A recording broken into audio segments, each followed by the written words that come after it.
PSA is a very poorly specific test. It has great sensitivity, but as we know, it lacks in specificity, and because of that, many men undergo unnecessary biopsies, and a lot of indolent prostate cancers are diagnosed. Now that more and more men are enrolled into active surveillance protocols, it is even more important to screen prostate cancer in a smarter way. For that reason, biomarkers have been developed in an attempt to improve PSA specificity. Some of those biomarkers are the 4K score, ExoDx, and SelectMDx that we particularly looked at in this study. And MRI of the prostate, multiparametric MRI, has also been looked at as a potential tool for prostate cancer screening.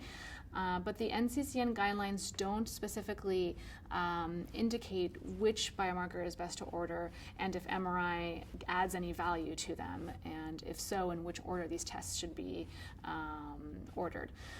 So that was one of the main reasons for our study. We retrospectively identified almost 900 patients that had been referred to UCSF from 2016 to 2019 for consideration of prostate biopsy. Every single patient had at least one biomarker done. The vast majority had 4K score, and around half of our patients underwent prostate biopsy. And around 650 had a prostate MRI. And in our biopsied group, around 295 had PSA of 2.5 to 10, which is close to the target PSA with which the biomarkers, most of these biomarkers were validated. We found that 4K score and ExoDx had the best performance at missing the least amount of high-grade prostate cancer. High-grade disease in our study was defined as Gleason 3+4 or higher. They missed around 3 to 6% of high-grade cases. However, SelectMDx and the multiparametric prostate MRI were better at avoiding unnecessary biopsies. Unnecessary biopsies were defined as negative biopsies or biopsies with only Gleason 3+3 cancer.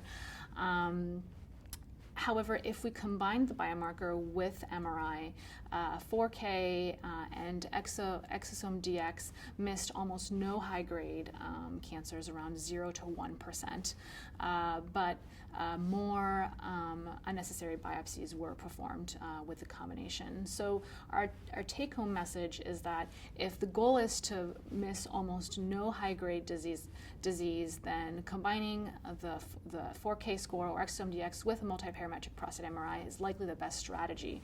However, if the patient prefers to avoid biopsy, it is certainly reasonable to consider getting only a biomarker, as only 3 to 6% of high-grade cancers would be missed with just biomarker testing. Not all of our patients underwent prostate biopsy. Around half of our cohort had a prostate biopsy. And also, most of our patients had the 4K score. We do have a good number of patients with ExoDx and SelectMDx, but much less than 4K.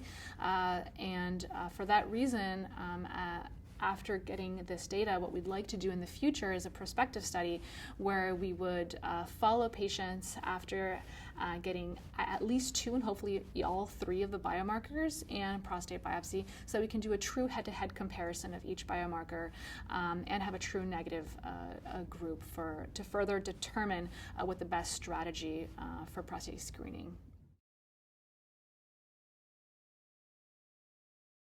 Interestingly, the NCCN guidelines mention that although there are multiple validation studies for these biomarkers, there is still insufficient data to recommend biomarker testing upfront with PSA.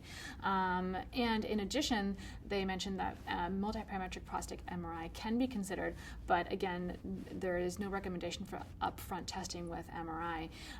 And there is not enough data to really determine what the role of of MRI is in addition to those biomarkers. So as of right now, the NCCN guidelines only mention that both biomarker testing and multiparametric prostate MRI can be considered if the patient and or provider would like to have further information on the true risk of finding high-grade disease on biopsy.